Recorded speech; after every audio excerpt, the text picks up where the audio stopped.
Hello, folks. Welcome back to more 2008. No face cam today. I'm lazy. There We're is a here. face cam over on Matsudairo VODs. Oh my! It's SNME 19. It's the highway to hell. Puddy, how you doing? I'm doing great. It's our first Madison Square Garden SNME of the season, and I think we got a huge card for you tonight. Yeah, we're pretty stacked. We're gonna get into it as we get going. Yeah, Madison Square Garden, SNME 19. I guess we're just jumping into it. Sure, yeah, let's do it. So we get all of our show intro stuff. This is really well for show intro Wow, stuff. Oh my yeah. god. Jim Ross and Steve Austin, apparently.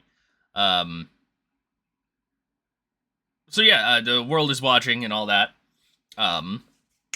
The main event tonight is a continuation of a feud that started about 12 months or so ago. Longer, I think it's been like 18. I think really. So crazy. Yeah, it's the WWE champion Randy Orton defending against former friend, former tag partner, current eternal enemy, Edge, in a last man standing match that promises to be all kinds of brutal and messed up. Totally. All right, let's keep moving. We're kicking things off with a big name. It's Batista. It's the animal. Batista, who comes down to the ring. He does his entrance. He does his pyro. He smiles out at the Madison Square Garden faithful, all 20,000 people here in the sold-out arena. And he gets on the microphone. And he says, Madison Square Garden, the most famous arena in the world. This is the arena where the big matches happen, where the big nights happen, where the changes in careers happen. This is the arena where everything can change, where you can reach the top or you can hit the bottom. Madison Square Garden, 5 months ago, this was the place right here in this ring where I lost the World Heavyweight Championship to Chavo Guerrero. Madison Square Garden 5 months ago, right here in this ring, was where I lost my right to main event WrestleMania for the second year in a row. Now, I'm not going to lie to you, Madison Square Garden. That was a rough night for me. But I tell you what, only 3 months later, it wasn't Chavo Guerrero or The Undertaker that everybody was talking about at WrestleMania. It was Batista and Floyd Mayweather. And now I'm back here in the world's most famous arena with the lights on bright for Saturday night's main event. We've got a stacked card, and I'm here because I have something I want to say. Now, if you follow my career over the last few years, you'll know that I am a man of my word. And so I want to make a promise. Right here, tonight, May 31st, Madison Square Garden. See, when I came to Raw in the most expensive talent trade deal in the history of professional wrestling, I came here to make a name for Raw, to elevate my career, and to make history. Now, I may stand here before you as a 4-time World Heavyweight Champion, and many of you will say that I've already reached the pinnacle of this business. But there is one championship, one height that I have yet to reach. So the promise I make to you here tonight, Madison Square Garden, is that by the end of 2008, I will be the WWE champion. And he drops the mic and poses. Based. I mean, Batista, he said it, he's a man of his word. He made that promise last year, and he kept to it. So Edge or Randy Orton, they better watch out.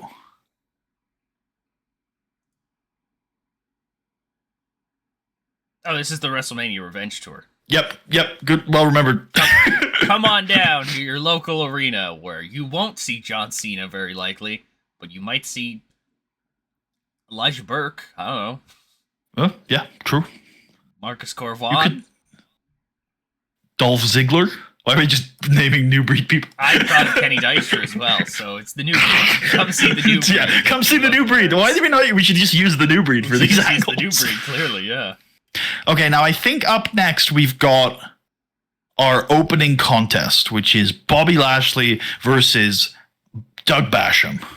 Yeah, Bobby Lashley's come over from Monday Night Raw to SmackDown, which kind of ruffled the feathers of Doug Basham, somebody who had an established spot on SmackDown, being the United States champion for the majority. I'm the one that's supposed to be the mid-carder. Yeah, basically.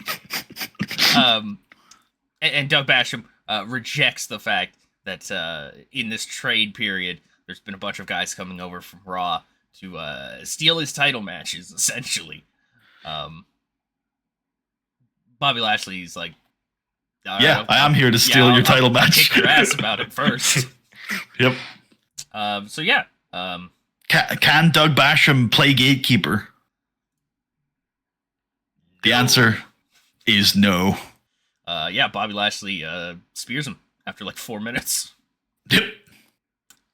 I like that dichotomy between the wrestling rate and the crowd rate, because it's probably just Doug appealing to the crowd and then Lashley doing some babyface spots and then just spearing him and pinning him. Yep. Yep. Exactly what's going on here. Big things probably for Bobby Lashley. Probably. Yeah, I mean, he seems unstoppable.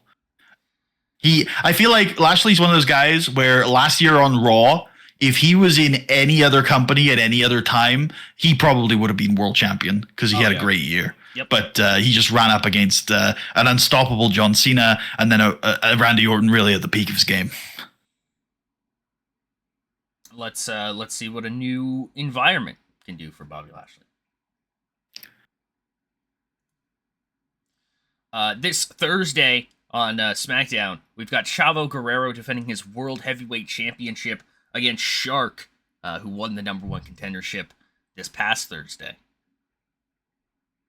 Yep. All right. It's the big one. I'm telling you, folks, we have every match on this card is a main event. It is 2 contracts, 1 pole.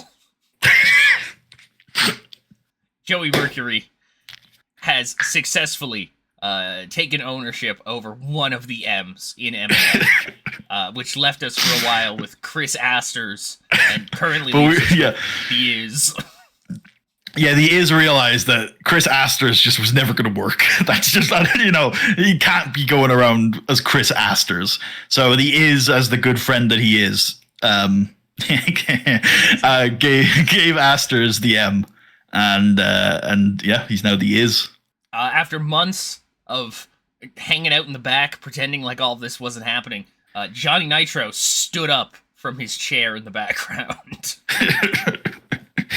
He reactivated. Yeah, he did. He woke up. As Joey Mercury had said, that the M&M brand meant so much to him because it was his life, and it was a life that was taken from him when he got injured. I don't know what that was. Sorry, having some chest thing there. When he got injured, all of his friends abandoned him. Johnny Nitro stopped calling him. Melina seemed to just like walk away from the whole thing, kind of unbothered, like it never mattered. And that hurt Joey Mercury. And the only way he knows how to make it right is to cause even more hurt. Yep. By making this man walk around as the Is.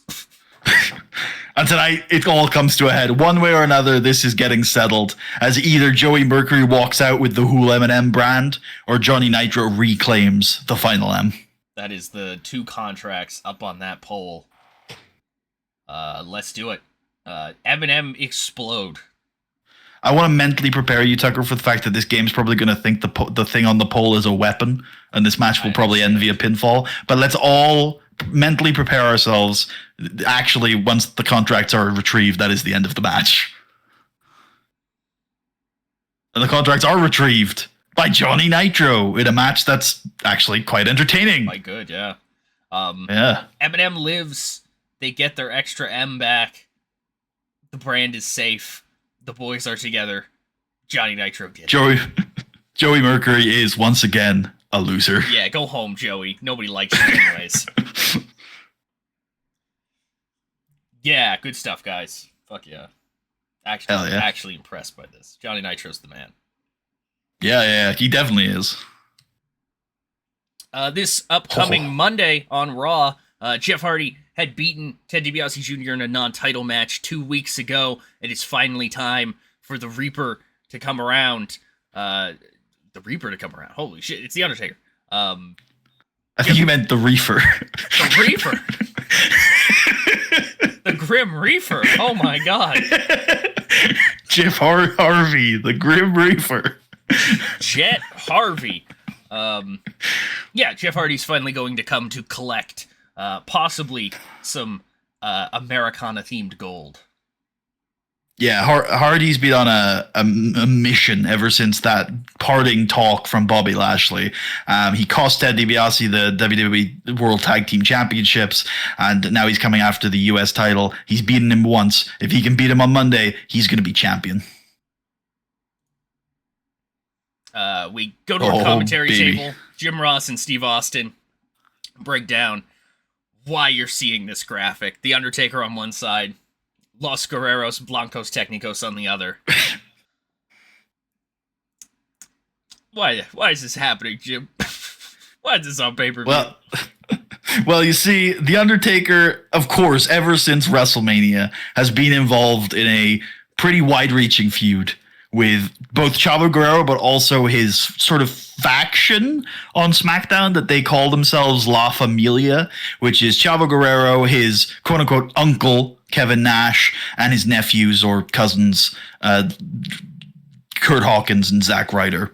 And since WrestleMania, obviously, we had that ladder match last time we were here on YouTube at Stairway to Heaven. Chavo Guerrero reclaimed the World Heavyweight Championship by beating The Undertaker in the ladder match. Well, after that, Kevin Nash thought, well, the only real way to keep The Undertaker away from Chavo is to deal with him. So he gave Los Guerreros Blancos a strict instruction: take down The Undertaker by any means necessary. Ever since then, they have been attacking Taker. They've been trying to beat the shit out of him. They've been trying to maybe injure him, maybe get him to go home. I don't really know what the end goal is here, but it's led to tonight, where The Undertaker is being forced live here at Madison Square Garden to take on not one man, but two in a handicap match. Can The Undertaker overcome the odds? The answer is yes. Last Ride based. I don't trust either of these fuckers to take a tombstone. Yeah, The Undertaker, I think we teased for a couple minutes that he might get overwhelmed by the numbers game, and at some point Taker just hits a big boot on one of them over the top rope and then just starts dismantling them. We get like a double choke slam, and I guess he picks up Zack Ryder and fucking power bombs him through the mat and then pins him for the 1, 2, 3. If Kevin Nash wants to get rid of The Undertaker, he's gonna have to think bigger. And at ringside, and The Undertaker makes that point by staring Kevin Nash in the eyes and mimicking a cutthroat motion. Kevin Nash, who's been at ringside for that entire match, watched his boys just get rolled. I don't know, man. He's angry. He's confused. He's scared. He's sad. He doesn't know what to do. I don't think this is the last we've seen of these two.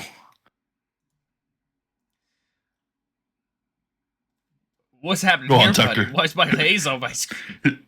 There's a description of the angle carefully worded by Tucker here. I'm going to take this brief respite to say that for this show, we decided to actually spell out a lot of these angles, and a lot of that work fell on Tucker's shoulders. So I think I've been saying this a lot lately, but Tucker appreciation in the comments, people. It's a long, hard single pan of like this city skyline. The city is burning and it's buried under, I don't know, sand and glass and fire and piss, and it's crazy. Oh my god, that piss joke hit me so hard. I think a bit of like spit went up my nose. I actually hurt from that joke. Holy fuck. Thank you. Yeah, it's a really fucked up looking place. I wouldn't want to live there.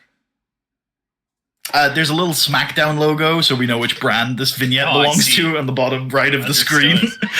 yeah. Just so people don't watch this and be like, huh, where do I see more of this? The answer is on Thursday nights. Yeah. So Madison Square Garden. Are you ready? So yeah, Degeneration X. No, I said, are you ready?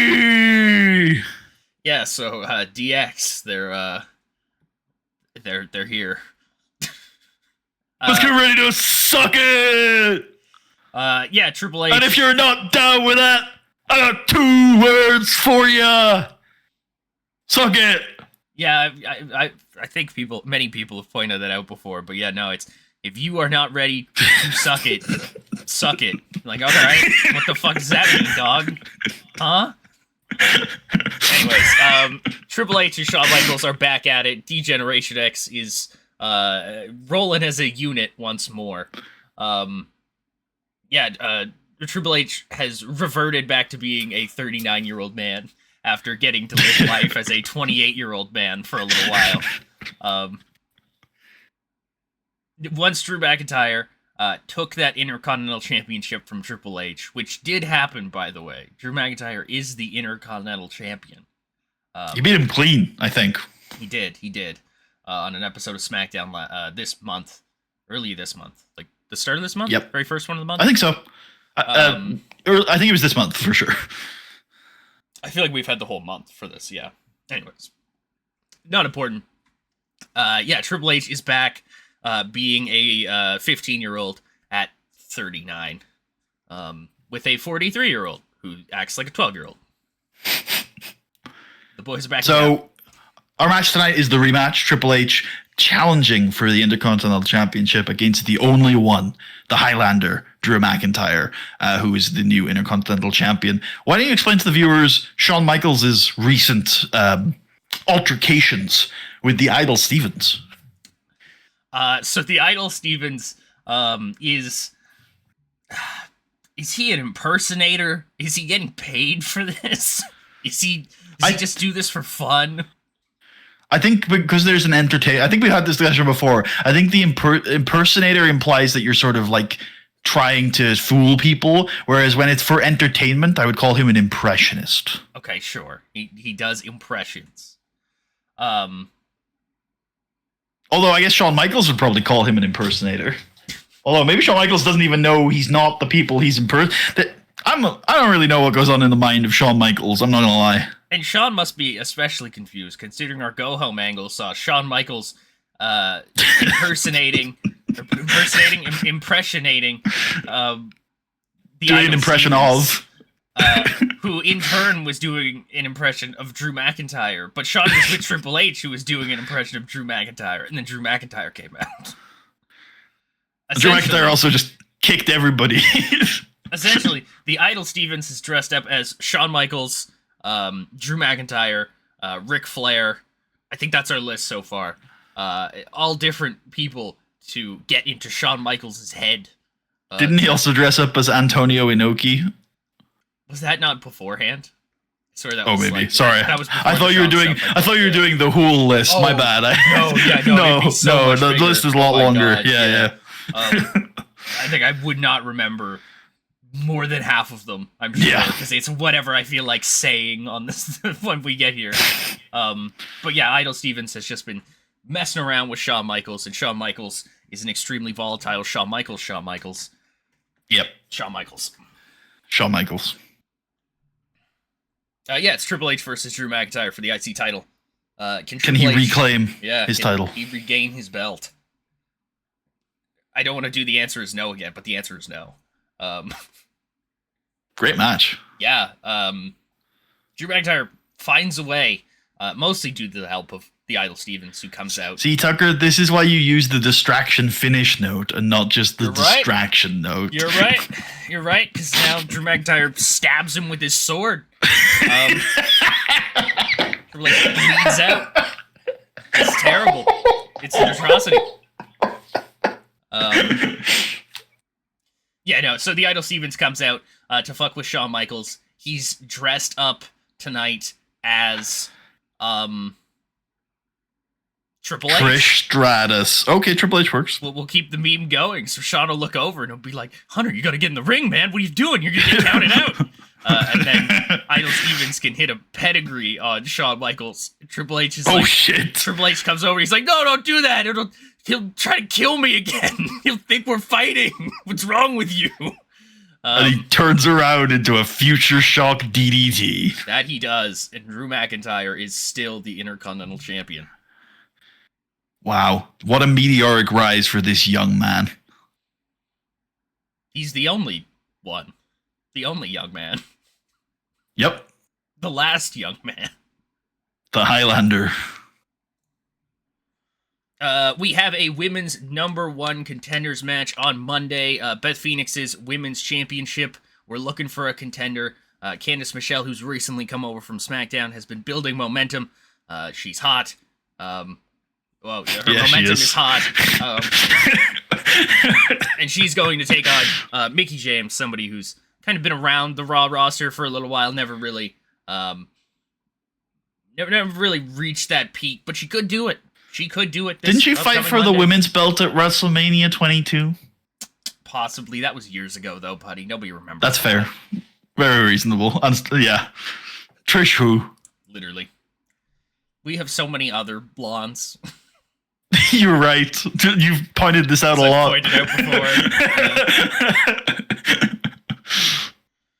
All right, we get a video package for Cena Kennedy 3. 3 straight SNMEs. No. Yeah. Yeah, 3 straight SNMEs. I think you're right. Have we done 3? I think so. Yeah. 3 straight SNMEs, 3 straight Cena Kennedy matches. This is all about, I mean, the identity of the brand, really. John Cena took that big loss at WrestleMania, followed it up by having probably his worst month we've ever seen him have. Led to Kennedy calling it straight up. It is not your shoulder that's broken, it's your spirit. And maybe it was, but John Cena has managed to recover from that position, and he had to fight so hard a couple weeks ago at Stairway to Heaven in order to even be in the match with Kennedy. But he fought from underneath, he overcame adversity, and he ended up picking up the victory in the end. But that celebration, I think, showed us all we needed to know. That was a victory hard-earned for Cena, and we were all waiting to see the rubber match. It's Kennedy 1, Cena 1. Who's going to win this one? Who is going to prove to be the better man? Mr. Kennedy comes out to the ring. He does his little arm motion, winds it up. The mic comes down. He's weighing in at whatever. He's from Green Bay. He is a former WWE champion. Mr. Kennedy. The 2008 Royal Rumble runner-up. Paste. Mr. 29th elimination. A former Mr. Money in the Bank. Yeah, Mr. Kennedy. Kennedy. There we go. Yeah, let's do it, man. Let's do it. Who will walk away from this this little war we've had going on here, with the momentum, with the... This will be a big win for whoever can pick it up, for sure. Yeah. This could decide who's next in line to face the winner of our main event.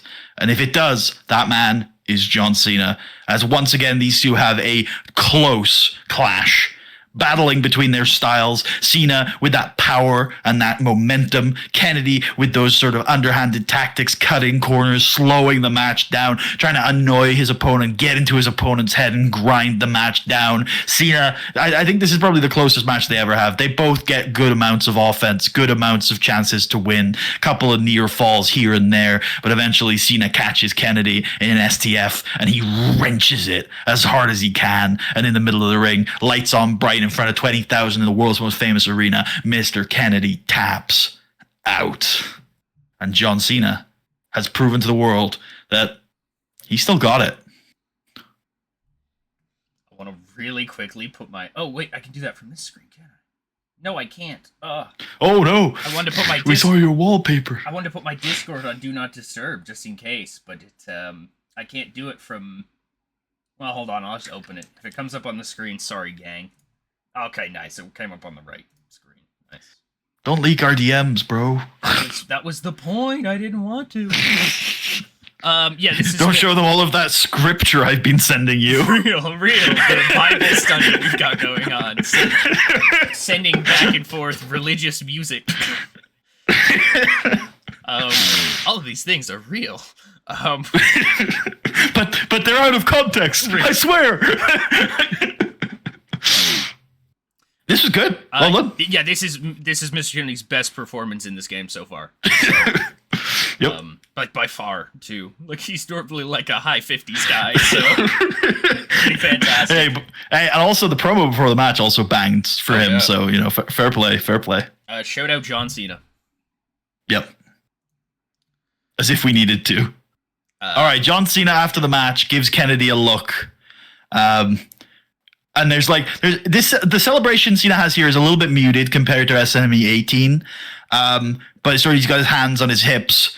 He's clearly like out of breath and physically, you know, fatigued from the match. He sells more than he ever did IRL. And then he looks over at Ken. He gives him a nod, and then he extends his hand. Mr. Kennedy looks at him, considers it, takes John Cena's hand, only to kick him in the balls. And then the camera zooms as he walks to the back. The camera zooms in as a smug face with a smile on it. I feel like Mr. Kennedy got his. Even though he lost, I feel like he got his. He did everything he wanted to do. In my book, that's 2 and 2. Real. All right, match 5. We're on. All right. All that out of the way. We've had an undercard filled with star-studded events, but up next, it's the main event. Yeah, Randy Orton and Edge really don't like each other, guys. There's so much behind this. I don't know. I feel like you have a big attachment to both of these men. Like, was there ever a chance that it wouldn't come to this? Was there ever a chance that they wouldn't be these violent rivals wanting to take everything from one another at any cost? I think I would think of I believe if I just say this concept, it will invoke what I'm thinking. But I'll continue on anyways, even if it doesn't. But really like a den of thieves type thing here. Mm-hmm. Randy Orton and Edge were always probably going to turn each other in the long run. Edge being, I mean, really, like, okay, we like him, and he seems cool, and he's, like, all right now, and he's not doing it as much anymore and whatnot, but, like, Edge is a pretty, like, depraved guy. Like, he's really just a fucked up dude. Like, not the type of guy you'd want to be, like, stuck in an elevator with, I'll say. No. Same with Randy Orton, though, who is maybe not as depraved, but just as disturbed. He's ruthless. Like, these guys, both of them are, I mean, I want to say both of them are crazy, because that would give some, I don't know, some cause to it, some reason. The difference in my head from what you're talking about here is that with Randy, even though I agree with you, he's capable of some seriously depraved actions, there is always a purpose to it. The only time Randy Orton inflicts cruelty upon people is if they are in his way. And you always know what he wants. He wants to be at the top of this industry. He wants to be the world champion. He wants people to give him the respect that he deserves. With Edge, sometimes it's random. Sometimes it's chaotic. I almost feel like the title here is secondary to Edge. I feel like what Edge wants to do is inflict suffering upon Randy Orton. For some reason or another, I mean, we know the reason, right? Edge lost almost a year of his career to Randy Orton. Yeah, but, yeah, go ahead. When Rated RKO broke up, Randy Orton decided that he needed to get Edge out of the way before it became. I think that's a debatable story. Maybe, you know, some people might say that it was Edge who started the whole thing. Well, that was such a long time ago, buddy. Nobody really remembers anyways. So why you gotta be That's like a good that point. with me? Uh, No, I'm not saying you're wrong. I'm saying that there are two sides to every story. yeah, and well, I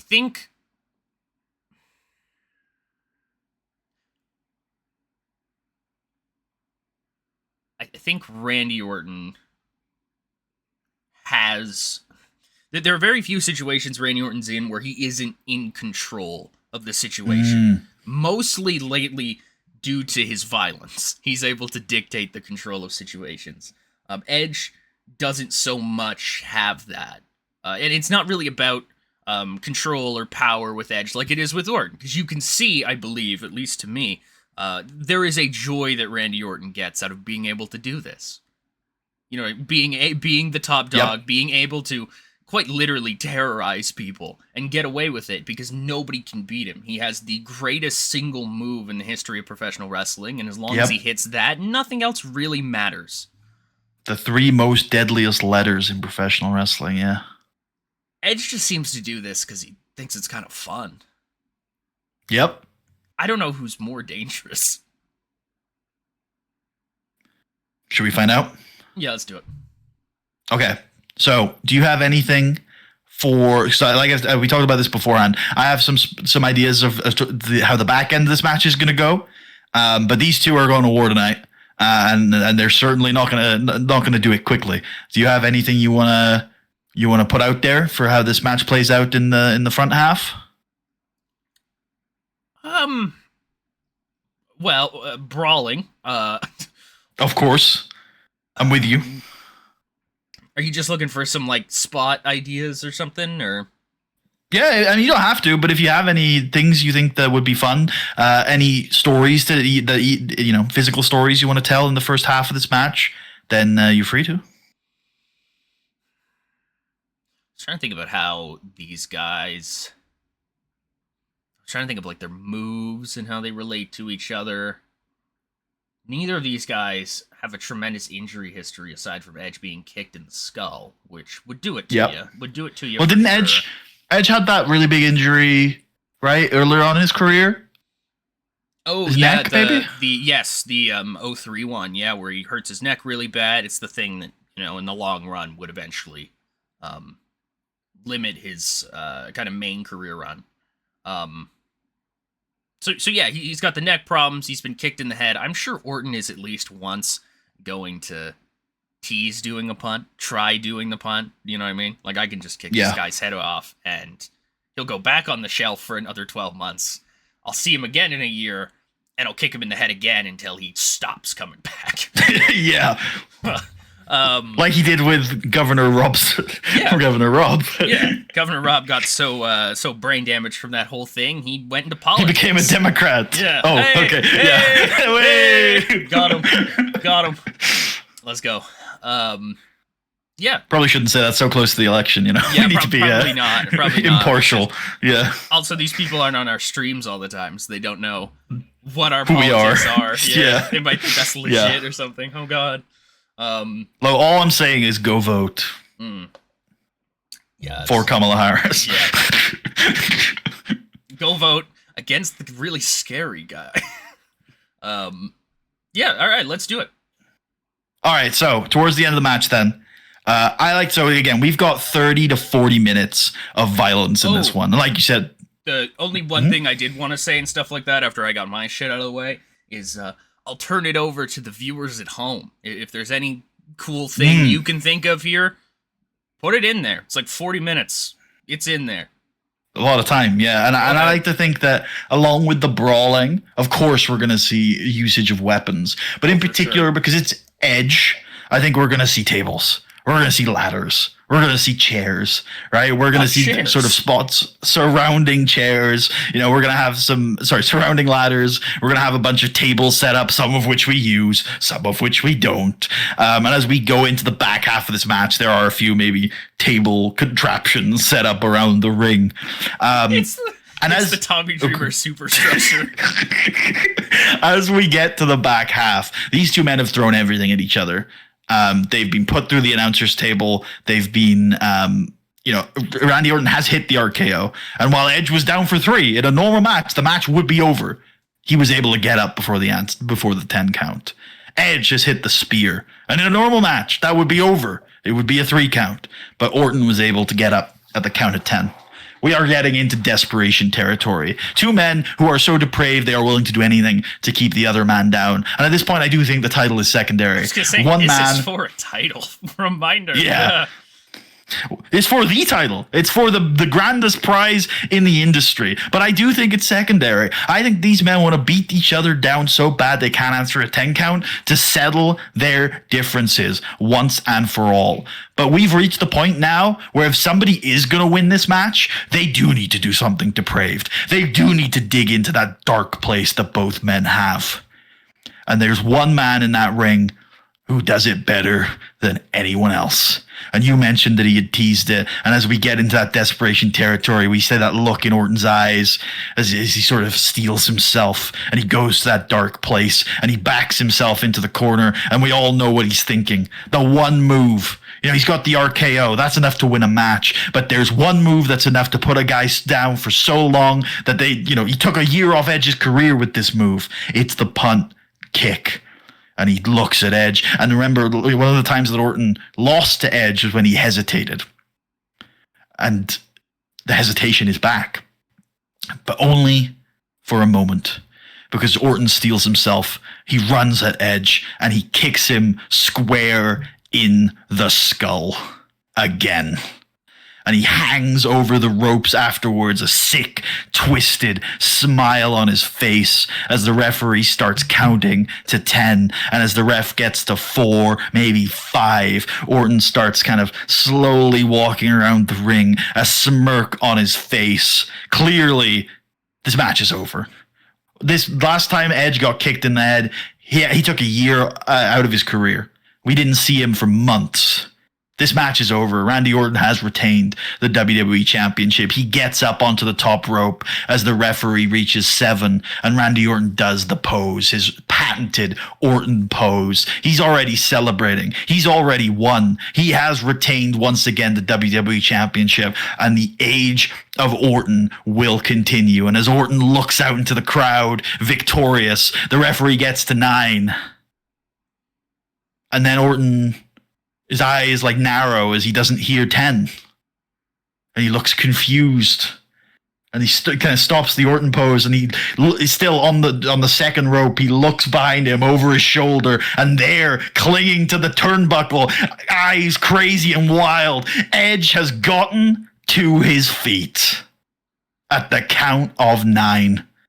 And he pounces across the ring and spears Orton off the top rope and through 2 sets of tables set outside the ring.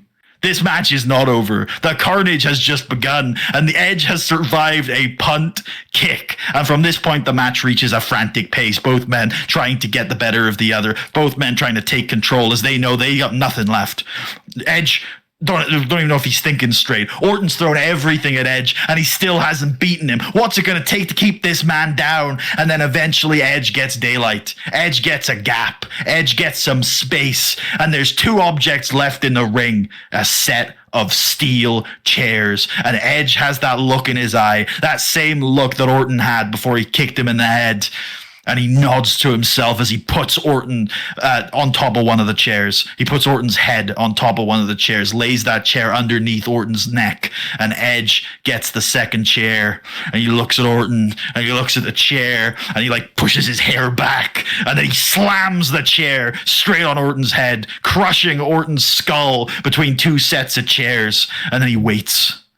As the referee gets to 4, he shakes his head and he slams the chair into Orton's skull again. And the referee has to restart the count. He's looking at Edge like, what the fuck are you doing? And then Edge doesn't even let the referee start the next count as he slams Orton's head into the chair for the 4th time. And then the 5th time. And then a 6th time. And a 7th time. And then an 8th time as he throws the chair out of the ring. And he pulls his hair back and he crouches in the corner. You can feel the adrenaline coursing through Edge's veins. And then he waits and he pauses as the referee reaches 10. The rated R superstar is the WWE champion again. Hey, game, I did my best. The third reign, man. The third reign for Edge. Fantastic, dude. Jesus. I love that. I love him killing him.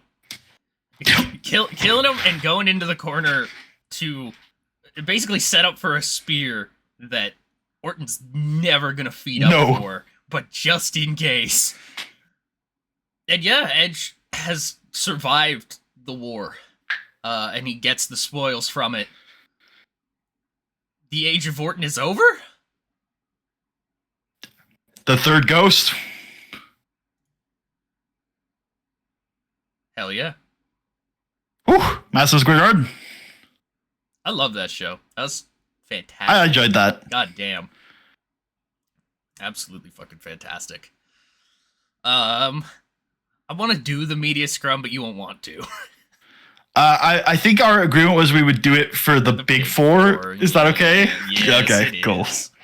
Thank you. Edge. It's like Nitro.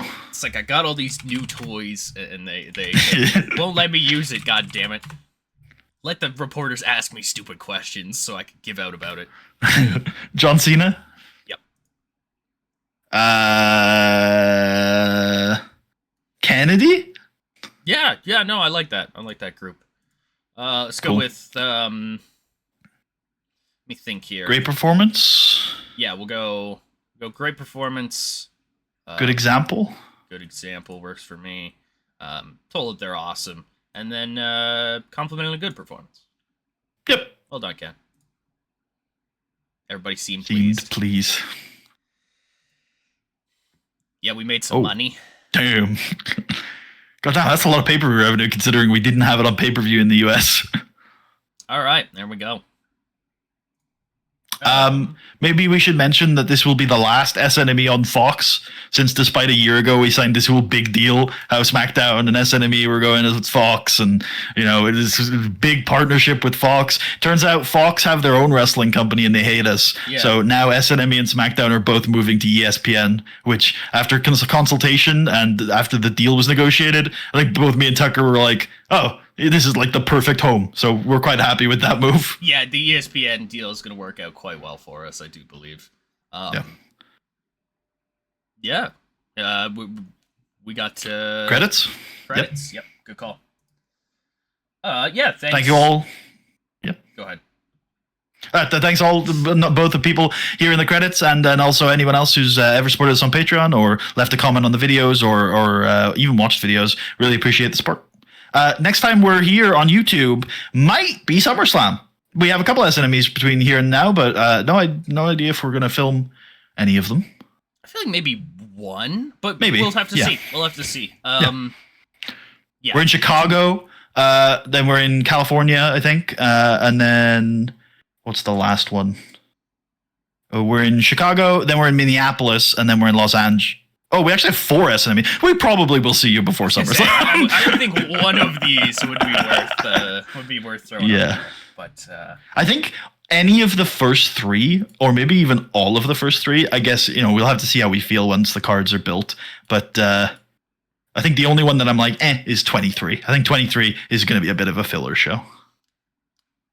Fair. We'll make sure not to show you 23 then. Anything else you want to tell the folks here, Puddy? I think I'm good. All right. That would be good for me as well. So, yeah, we'll catch you guys in the next one. Some SNME here likely at some point. Unless the next video in the playlist is SummerSlam. In which... Yeah, sorry about that. Anyways, catch you around.